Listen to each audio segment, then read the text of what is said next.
Hi dear students, welcome to my classroom. Now we are going to discuss about approaches to training needs assessment. There are different approaches to training needs assessment. A training need exists when an employee lacks knowledge or skill to perform an assigned task satisfactorily. It arises when there is a variation between what the employee is expected to do on the job and what the actual job performance is. To identify the range of training needs and define their content, Human Resource Department use different approaches to assess the needs. The following are the main approaches. That is, training needs ഏതൊരു ഓർഗനൈസേഷനിലും exist ചെയ്യുന്ന ഒന്നായിരിക്കും. എംപ്ലോയീസിൻ്റെ നോളജിൽ അല്ലെങ്കിൽ സ്കില്ലിൽ ലാക്ക് വരികയാണെങ്കിൽ അല്ലെങ്കിൽ കുറവ് വരികയാണ്, job നന്നായി perform ചെയ്യാൻ സാധിക്കുന്നില്ല, ആ ഒരു സിറ്റുവേഷനിലാണ് ട്രെയിനിങ്ങിൻ്റെ നീഡ് ഓട്ടോമാറ്റിക്കായിട്ട് റൈസ് ചെയ്യുന്നത്.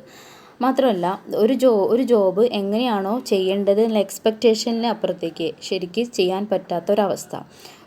ഒരു ജോബ് ഇങ്ങനെയാണ് ചെയ്യേണ്ടത് എന്നുള്ളൊരു എക്സ്പെക്റ്റേഷൻ ഉണ്ടാകും, അതിലേക്ക് എത്താൻ പറ്റാത്തൊരു കണ്ടീഷനിലാണ് ആ ഒരു പെർട്ടിക്കുലർ എംപ്ലോയിക്ക് ട്രെയിനിങ് ആവശ്യമായിട്ട് വരുന്നത്. അപ്പോൾ ഇതിനകത്ത് ഡിഫറെൻറ്റ് അപ്രോച്ചസ് ചൂസ് ചെയ്യാറുണ്ട് ഹ്യൂമൻ റിസോഴ്സ് ഡിപ്പാർട്ട്മെൻറ്റ്സ്. അതിനകത്ത് first one Survey among potential trainees is conducted to identify specific topic about which they want to learn more. Survey conduct ചെയ്യുന്നത് പൊട്ടൻഷ്യൽ ട്രെയിനീസിലാണ്. ആർക്കാണോ ട്രെയിനിങ് കൊടുക്കേണ്ടതായിട്ടുള്ളത്, അതായത് group of എംപ്ലോയീസിൽ survey conduct ചെയ്യുമ്പോൾ എംപ്ലോയീസിൽ നിന്ന് അല്ലെങ്കിൽ ട്രെയിനീസിൽ നിന്ന് provide ചെയ്യുന്ന അവരിൽ നിന്ന് കിട്ടുന്ന ഇൻഫർമേഷൻ്റെ ബേസിൽ അവർക്ക് ഏത് ഏരിയയിലാണോ കൂടുതൽ ലേണിംഗ് വേണ്ടത് എന്നുള്ളത് അവരിലൂടെ തന്നെ കണ്ടുപിടിക്കുകയാണ് ചെയ്യുന്നത്. ആ ഒരു റിസൾട്ടിലൂടെ സർവേ ചെയ്ത് എംപ്ലോയീസിൽ നിന്ന് ട്രെയിനീസിൽ നിന്ന് കളക്ട് ചെയ്യുന്ന ഇൻഫർമേഷനിലൂടെ അവർക്ക് ട്രെയിനിങ് കൊടുക്കാം, സർവേ കണ്ടക്ട് ചെയ്ത് ട്രെയിനിങ് കൊടുക്കാം. റെലവൻ്റ് ആയിട്ടുള്ള ട്രെയിനിങ് പ്രോഗ്രാംസ് HR ഡിപ്പാർട്ട്മെൻറ്റിന് ഡിസൈൻ ചെയ്യാം. സെക്കൻഡ് വൺ എന്ന് പറയുന്നത് ഗ്രൂപ്പ് റെക്കമെൻഡേഷൻസ്. ഗ്രൂപ്പ് റെക്കമെൻഡേഷൻ എന്ന് പറയുമ്പോൾ group experts may be tapped through A group discussion, questionnaire or Delphi technique, nominal group meeting etcetera. അപ്പോൾ ഇതിനകത്ത് പറയുന്നത് ഗ്രൂപ്പ് റെക്കമെൻഡേഷൻ എന്ന് പറയുന്നത് ഗ്രൂപ്പായിട്ടുള്ള എക്സ്പേർട്സിൽ നിന്നുള്ള റെക്കമെൻഡേഷനിലൂടെയോ അത് ഗ്രൂപ്പ് ഡിസ്കഷൻ GDs ഒക്കെ യൂസ് ചെയ്തുകൊണ്ടോ അല്ലെങ്കിൽ ക്വസ്റ്റ്യനെയർ യൂസ് ചെയ്തുകൊണ്ടോ ഒക്കെ എക്സ്പേർട്ടുകളിൽ നിന്ന് മീറ്റ് ചെയ്ത് ഡിസ്കസ് ചെയ്ത് അതിൽ നിന്നൊരു തീരുമാനത്തിലൂടെയൊക്കെ ട്രെയിനിങ്ങിൻ്റെ നീഡ്സ് ഐഡൻറ്റിഫൈ ചെയ്ത് ട്രെയിനിങ് കൊടുക്കാനായിട്ട് സാധിക്കും. അപ്പോൾ ഗ്രൂപ്പ് റെക്കമെൻഡേഷനിൽ സബ് പോയിൻ്റാണ് ഗ്രൂപ്പ് ഡിസ്കഷൻ. ഗ്രൂപ്പ് ഡിസ്കഷൻ എന്ന് പറയുന്നത് ഒരു ഫേസ് ടു ഫേസ് ഇൻ്റർവ്യൂ ടെക്നിക്കാണ്. Okay, it resembles face to face interview technique. ഇതിനകത്ത് പറയുന്നത് ഗ്രൂപ്പായിട്ട് ഇരുന്ന്, അതായത് സ്ട്രക്ചേർഡായിട്ടോ അൺസ്ട്രക്ചേർഡോ അല്ലെങ്കിൽ ഫോർമലായിട്ടോ ഇൻഫോർമലായിട്ടോ ഒക്കെ ആവാം. ഇത് ഗ്രൂപ്പ് ഡിസ്കഷനാണ്. ഗ്രൂപ്പായിട്ട് ഇരുന്ന് ഡിസ്കസ് ചെയ്യുന്നൊരു പ്രോസസ്സാണ്, ഈ ഒരു പ്രോഗ്രാമാണ് ചെയ്യുന്നത്. ഇതിനകത്ത് ഓരോ ഇൻഡിവിജ്വൽസിനും അവരുടെ വ്യൂ പോയിൻറ്റിൽ ഒരു പെർട്ടിക്കുലർ ടോപ്പിക്കിനെ കുറിച്ച് ഡിസ്കസ് ചെയ്യുമ്പോൾ ഇതിനകത്ത് ഈ ഗ്രൂപ്പിൽ ആരൊക്കെയാണോ ഉള്ളത് ആ ഗ്രൂപ്പിലുള്ള എംപ്ലോയീസിന് അവരുടെ വ്യൂ പോയിൻറ്റിൽ കാര്യങ്ങൾ അവതരിപ്പിക്കാനായിട്ട് സാധിക്കും. അത് എക്സ്പേർട്സ് ആവാം, റെപ്രസെൻറ്റേറ്റീവ്സ് ആവാം. അവരുടെ വ്യൂ പോയിൻറ്റിൽ ആ പെർട്ടിക്കുലർ ആയിട്ടുള്ള ടോപ്പിക്കിനെ കുറിച്ച് അവരുടെ ഒപ്പീനിയൻ ഡെലിവർ ചെയ്യാനായിട്ട് സാധിക്കും. ദെൻ ഈ ഗ്രൂപ്പ് ഡിസ്കഷൻ കഴിഞ്ഞ് ഓരോ ഇൻഡിവിജ്വൽസും അവരുടെ ഒപ്പീനിയൻ പറഞ്ഞതിന് ശേഷം കൺക്ലൂഡ് ചെയ്ത് ലാസ്റ്റ് ഒരു ഡിസിഷൻ എടുക്കുകയാണ്, അൾട്ടിമേറ്റ് ആയിട്ടൊരു ഡിസിഷൻ എടുക്കുകയാണ് ചെയ്യുന്നത്. ഓക്കെ, അപ്പോൾ ഇതിനകത്ത് എല്ലാ പാർട്ടിസിപ്പൻസിനും ഒരു ഒപ്പീനിയൻ പറയാനുള്ളൊരു ചാൻസ് ഉണ്ടായിരിക്കും. അവർക്ക് ബെറ്റർ പ്രോബ്ലം അനലിസ്റ്റ് ആവാനും ബെറ്റർ ലിസണേഴ്സ് ആവാനും ഒക്കെ സാധിക്കും. പരസ്പരം ഡിസ്കസ് ചെയ്യുമ്പോഴാണ് ഒരുപാട് കാര്യങ്ങൾ മനസ്സിലാക്കിയെടുക്കാനും ബെറ്ററായിട്ടൊരു ഡിസിഷൻ എടുക്കാനും സാധിക്കുക. പക്ഷേ ഇതൊരു ടൈം കൺസ്യൂമിങ് ആയിട്ടുള്ളൊരു പ്രോസസ്സാണ്. ഒരുപാട് വ്യക്തികളുണ്ടാവും, അവർ ഡിഫറെൻ്റ് ആയിട്ടുള്ള ഒപ്പീനിയൻ പറയുമ്പോൾ അതിൽ നിന്നൊരു കൺക്ലൂഷനിലേക്ക് എത്തുക എന്നുള്ളതും ഡിഫിക്കൽട്ടായിട്ടുള്ള ഒരു ടാസ്ക്കാണ്. സെക്കൻഡ് വൺ എന്ന് പറയുന്നത് ക്വസ്റ്റ്യനെയറാണ്.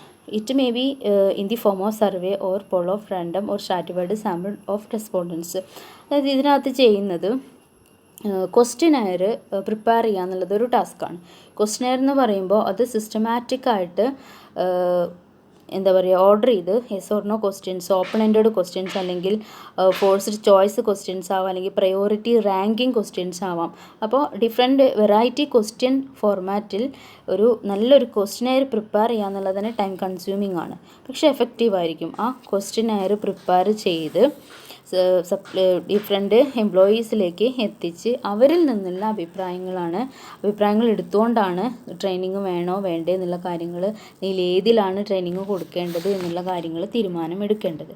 ഇവിടെ ക്വസ്റ്റിനെയർ എന്ന് പറയുമ്പോൾ ക്വസ്റ്റിനെയർ പ്രിപ്പയർ ചെയ്തതിന് ശേഷം ഓരോ ഇൻഡിവിജ്വൽസിനെ കണ്ട് അവർക്ക് ക്വസ്റ്റിനെയർ പാസ് ചെയ്യുന്നവർ മെയിൽ ചെയ്യുകയോ അല്ലെങ്കിൽ ഡയറക്റ്റ്ലി മേടിക്കാൻ പറ്റുന്നതാണെങ്കിൽ ഡയറക്റ്റ്ലി കളക്ട് ചെയ്യാം, അതല്ലെങ്കിൽ മെയിൽ ചെയ്തൊക്കെയാണ് ക്വസ്റ്റിനെയർ ഫില്ല് ചെയ്ത് വാങ്ങിക്കാറ്. മെയിൽ ചെയ്യുന്ന സമയത്ത് ചില എംപ്ലോയീസ് അതിന് കറക്റ്റായിട്ട് റെസ്പോണ്ട് ചെയ്തു എന്ന് വരില്ല. ചില സമയത്ത് ക്വസ്റ്റ്യൻസിന് ആൻസർ ചെയ്യുമ്പോൾ ചില താല്പര്യമില്ലാത്ത ക്വസ്റ്റ്യൻസ് ആണെങ്കിൽ അവരത് ഒഴിവാക്കും. ചില സമയത്ത് അവർക്ക് അവരുടെ അൺവില്ലിങ് ടു റെസ്പോണ്ട്, അതായത് ചില ക്വസ്റ്റ്യൻ അവർ താല്പര്യം കാണിക്കാറില്ല, റെസ്പോണ്ട് ചെയ്യാൻ ചിലപ്പോൾ താല്പര്യം കാണിക്കാറില്ല. ചിലർ അത് ആത്മാർത്ഥമായിട്ട് ക്വസ്റ്റ്യനെ ആൻസർ ചെയ്യാറില്ല. അങ്ങനെയുള്ള ചില പ്രോബ്ലംസ് ഈ ക്വസ്റ്റ്യനെയർ ഉപയോഗിച്ചുകൊണ്ട് ഡാറ്റ കളക്ട് ചെയ്യുമ്പോൾ ഫേസ് ചെയ്യാവുന്നതാണ്. ഓക്കെ, ഇതിൻ്റെ ഒരു പ്രത്യേകത എന്ന് വെച്ചാൽ അത്ര എക്സ്പെൻസീവ് അല്ല, മാത്രമല്ല ലാർജ് നമ്പർ ഓഫ് പീപ്പിളിൽ നിന്ന് നമുക്ക് ഡാറ്റ കളക്ട് ചെയ്യാൻ പറ്റും within A short period of time. വളരെ കുറച്ച് സമയം കൊണ്ട് ഒരുപാട് ആൾക്കാരിൽ നിന്ന് നമുക്ക് ഡാറ്റ കളക്ട് ചെയ്യാൻ പറ്റും. ഇത് ഇൻഎക്സ്പെൻസീവ് ആയിട്ടുള്ളൊരു കാര്യം കൂടിയാണ്. ഓക്കെ, ഇത്രയാണ് ക്വസ്റ്റിനെയറിനെ കുറിച്ച് പറയാനുള്ളത്. ആൻഡ് തേർഡ് വൺ, അതായത് ഫസ്റ്റ് നമ്മൾ സർവേ ഡിസ്കസ് ചെയ്തു, ദെൻ ഗ്രൂപ്പ് റെക്കമെൻഡേഷൻസ് പറഞ്ഞു, അതിലാണ് GDയും ക്വസ്റ്റിനെയറും പറഞ്ഞത്. Next task ഐഡൻറ്റിഫിക്കേഷനാണ്.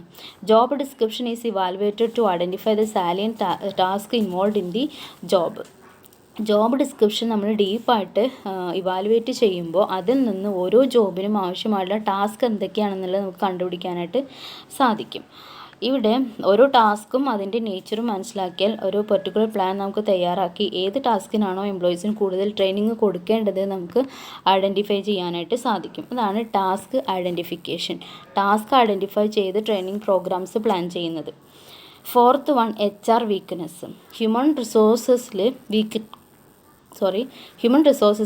വീക്ക്നെസ് വരുമ്പോൾ, that is weakness among human resource activities like inappropriate placement, orientation, selection or recruiting programs.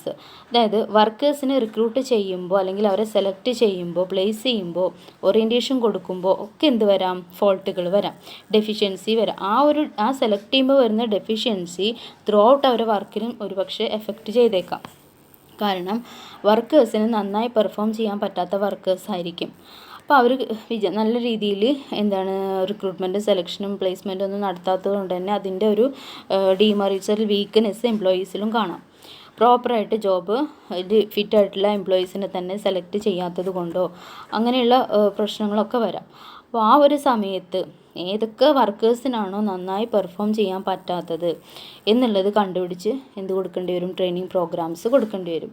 അതായത് HRൻ്റെ വീക്ക്നെസ് കണ്ടുപിടിച്ച് കഴിഞ്ഞാൽ, അല്ലെങ്കിൽ അവർ ചെയ്ത പ്രോബ്ലംസ് അല്ലെങ്കിൽ ഒരു പ്രൊവൈഡ് ചെയ്തിട്ടുള്ള ഫങ്ഷൻസിൽ എന്തെങ്കിലും ഫോൾട്ട് വന്നു കഴിഞ്ഞാൽ അവിടെ ട്രെയിനിങ്ങിൻ്റെ ആവശ്യമുണ്ടോ എന്നുള്ളത് അനലൈസ് ചെയ്യണം. അനലൈസ് ചെയ്തതിന് ശേഷം ആ ട്രെയിനിങ് അവിടെ ആവശ്യമാണ്, വർക്കേഴ്സിൻ്റെ പെർഫോമൻസ് ഇൻക്രീസ് ചെയ്യാൻ അവിടെ ട്രെയിനിങ് ആവശ്യമാണെന്നുണ്ടെങ്കിൽ ആ ആക്ടിവിറ്റീസിനെ മോഡിഫൈ ചെയ്യണമെന്നുണ്ടെങ്കിൽ ആ പേഴ്സൺസിന് നമ്മൾ എന്ത് കൊടുക്കേണ്ടി വരും, ട്രെയിനിങ് കൊടുക്കേണ്ടതായിട്ട് വരും. അപ്പോൾ HR വീക്ക്നെസ് ഐഡൻറ്റിഫൈ ചെയ്ത് ട്രെയിനിങ് ആവശ്യമുണ്ടോ എന്നുള്ളത് നോക്കാം. And fifth one is other source of information. ഇതല്ലാതെ പറയുന്ന സോഴ്സ് ഓഫ് ഇൻഫർമേഷനിലൂടെ, for example reviewing the sources like different reports, production records, that is quality control reports, grievances, safety report, absenteeism and turnover statistics, exit interviews of departing employees. ഈ റെക്കോർഡ്സിൽ നിന്നെല്ലാം നമുക്ക് എന്ത് ചെയ്യാൻ പറ്റും, information collect ചെയ്യാൻ പറ്റും. Departing employees organisation വിട്ടു പോയിട്ടുണ്ടെങ്കിൽ അവരുടെ എക്സിറ്റ് ഇൻ്റർവ്യൂ നടത്തിയിട്ടുണ്ടെങ്കിൽ ആ റെക്കോർഡ്സ് പരിശോധിക്കാം. പിന്നെ ലേബർ ടേൺ ഓവർ, ആബ്സെൻറ്റീസ് ഒക്കെ കൂടുതലാണ്, ആ റിപ്പോർട്ട് നമുക്ക് ചെക്ക് ചെയ്യാം. സേഫ്റ്റി റിപ്പോർട്ട് ചെക്ക് ചെയ്യാം. ഗ്രീവൻസ്, കംപ്ലയിൻസ് എന്തെങ്കിലും ഉണ്ടെങ്കിൽ അത് ചെക്ക് ചെയ്യാം. Quality control report, production records ഒക്കെ ചെക്ക് ചെയ്ത് കഴിഞ്ഞാൽ അതിനകത്തുള്ള റിസൾട്ടിൽ നിന്ന് നമുക്ക് വീക്ക് പോയിൻറ്റ്സ്, ഡെഫിഷ്യൻസി അല്ലെങ്കിൽ ഇൻഎഫിഷ്യൻസി കണ്ടുപിടിക്കാനായിട്ട് സാധിക്കും. എന്തൊക്കെ വീക്ക് പോയിൻറ്റ്സ് ആണോ അതിനകത്തുള്ളത് അത് ഓരോന്നും കണ്ടുപിടിച്ച് ഏതൊക്കെ ജോബിൽ ഏതൊക്കെ എംപ്ലോയീസിലാണ് അത് കാണുന്നത് എന്നുള്ളത് കണ്ടുപിടിച്ചതിന് ശേഷം ആ ഒരു പെർട്ടിക്കുലർ ജോബിൽ എംപ്ലോയീസിന് ട്രെയിനിങ് കൊടുക്കാനായിട്ട് സാധിക്കും. അപ്പോൾ റെക്കോർഡഡ് ആയിട്ടുള്ള പ്രോപ്പർ എവിഡൻസോട് കൂടി നമുക്ക് ഡാറ്റ കളക്ട് ചെയ്ത് ട്രെയിനിങ് നീഡ്സ് ഐഡൻറ്റിഫൈ ചെയ്യാനായിട്ട് സാധിക്കും. ഇവിടെ ഇൻഫർമേഷൻ എന്ന് പറയുന്നത് നമ്മൾ കളക്ട് ചെയ്യേണ്ട ആവശ്യമില്ല, ഓൾറെഡി അവൈലബിൾ ആയിട്ടുള്ള ഇൻഫർമേഷനാണ് നമ്മൾ എടുക്കുന്നത്, ചെക്ക് ചെയ്യാനായിട്ട് എടുക്കുന്നത്. അതായത് ഒബ്ജക്റ്റീവ് എവിഡൻസോട് കൂടിയിട്ടുള്ള ഡോക്യുമെൻറ്റ്സാണ് നമ്മൾ എന്ത് ചെയ്യുന്നത്, ഫൈൻഡ് ഔട്ട് ചെയ്ത് അതിൽ നിന്ന് കാര്യങ്ങൾ പ്രോബ്ലംസ് അനലൈസ് ചെയ്യുന്നത്. ഒരുപാട് എഫേർട്ടൊന്നും എടുക്കണ്ട, ഓൾറെഡി അവൈലബിൾ ആയിട്ടുള്ള ഇൻഫർമേഷൻസാണ്, നമ്മൾ റെക്കോർഡിലായിട്ടുള്ള ഫാക്ട്സാണ് നമ്മൾ എന്ത് ചെയ്യുന്നത്, കണ്ടുപിടിക്കുന്നത്. അപ്പോൾ ഇതിൽ നിന്ന് ഏതൊക്കെ ഏരിയാസാണ് വീക്കെന്നും ഏതൊക്കെ ജോബിലാണ് ട്രെയിനിങ് പ്രോഗ്രാംസ് പ്രൊവൈഡ് ചെയ്യേണ്ടത്, ഏത് ഗ്രൂപ്പ് ഓഫ് എംപ്ലോയീസിനാണ് കൊടുക്കേണ്ടത് എന്ന് കണ്ടുപിടിക്കൽ മാത്രമാണ് ഒരു ടാസ്ക് ആയിട്ടുള്ളത്. അത് അത്ര ഈസി ആയിട്ടുള്ളൊരു ടാസ്ക് അല്ല, ഡിഫിക്കൽട്ടാണെങ്കിൽ പോലും അതിൽ നിന്ന് കണ്ടുപിടിച്ച് നമുക്ക് എന്ത് ചെയ്യാനായിട്ട് സാധിക്കും, ഓർഗനൈസേഷനിൽ ട്രെയിനിങ് പ്രോഗ്രാംസ് ഡെവലപ്പ് ചെയ്യാനായിട്ട് സാധിക്കും. നെക്സ്റ്റ് പറയുന്നത് സൂപ്പർവൈസേഴ്സ് അവർ എംപ്ലോയീസിനെ ഡെയിലി ബേസിസിൽ ഒബ്സർവ് ചെയ്തുകൊണ്ടിരിക്കുക. ആ ഒബ്സർവേഷനിലൂടെ ആർക്കൊക്കെ ഏതൊക്കെ ജോബിലാണ് ട്രെയിനിങ് കൊടുക്കേണ്ടത് എന്നുള്ളത് സൂപ്പർവൈസർക്ക് മനസ്സിലാക്കാൻ സാധിക്കും. അതിലൂടെ ട്രെയിനിങ് നീഡ്സ് ഐഡൻറ്റിഫൈ ചെയ്യാനായിട്ട് സാധിക്കും. നെക്സ്റ്റ് എന്ന് പറയുന്നത് സെൽഫ് നോമിനേഷൻസ് ആണ്. In this case employees are asked to nominate themselves for training and development programmes. അതായത് എംപ്ലോയീസിന് തന്നെയാണ് തോന്നുകയാണ്, ചില ജോബ് ചെയ്യുന്ന സമയത്ത് അല്ലെങ്കിൽ പുതിയ ഇംപ്ലിമെൻറ്റേഷൻസ് ഒക്കെ വരുന്ന സമയത്ത് എംപ്ലോയിക്ക് തന്നെ തോന്നുകയാണ് എക്സ്പെക്റ്റ് ചെയ്യുന്ന സ്കില്ലും നോളജും എനിക്കില്ല, എബിലിറ്റിയും ഇല്ല ആ ഒരു പർട്ടിക്കുലർ ജോബ് ചെയ്യാനായിട്ട് എന്ന് തോന്നുവാണെങ്കിൽ സെൽഫായിട്ട് തന്നെ ഇൻഫോം ചെയ്യാം. ഈ ഒരു പർട്ടിക്കുലർ ഏരിയയിൽ ട്രെയിനിങ് നീഡ്സ് ഉണ്ട് എന്നുള്ള ട്രെയിനിങ് ആൻഡ് ഡെവലപ്മെൻറ്റൽ പ്രോഗ്രാംസിൻ്റെ നീഡ് ഉണ്ട്, നെസസിറ്റി ഉണ്ട് എന്നുള്ളത് അറിയിക്കാം. അപ്പോൾ സെൽഫായിട്ട് നോമിനേറ്റ് ചെയ്യാം. These are the important approaches to training needs assessment. I hope you all understood. Thank you.